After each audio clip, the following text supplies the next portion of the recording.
করতে হবে পরিষ্কার কথা। প্রতিবার রাতের বেলায় এসে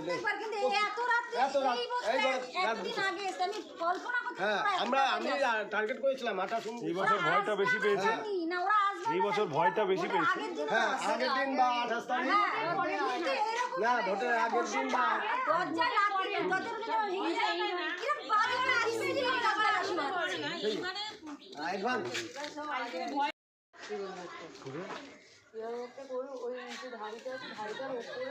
তারপর ভেতরে হাত দিয়ে আমার দিকে আর মায়ের দিকে শুট করারই করছিল। তারপর যে আমরা যখন সরে গেছি তখন দেয়ালে শুট করারই করছিল।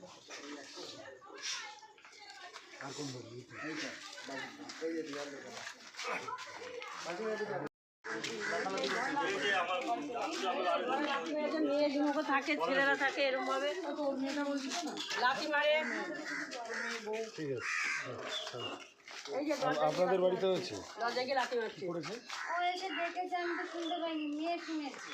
শুনে তবে আমি আর মেয়ে এসেছি, আসার পর জানলাটা এখানে দাঁড়িয়ে কথা বলছি, ও তার আগে দরজায় লাঠি দিয়েছে।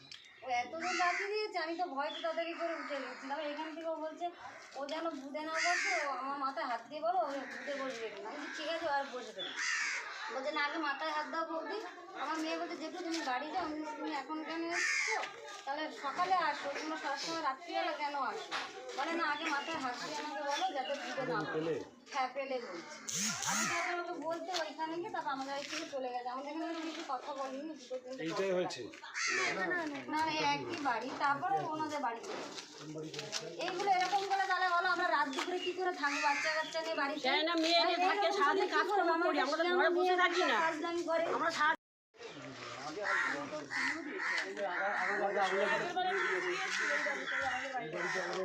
আমরা সবাইটা পুড়িয়ে মারতে চেয়েছি, মরেই যেত ওরা, মরেই যেত মামারা। প্রচুর অ্যাটাক হয় আমার উপর।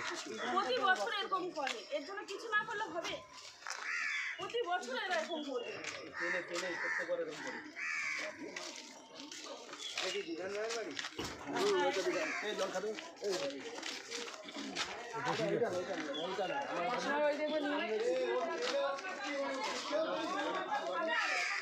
আসছে ভাই,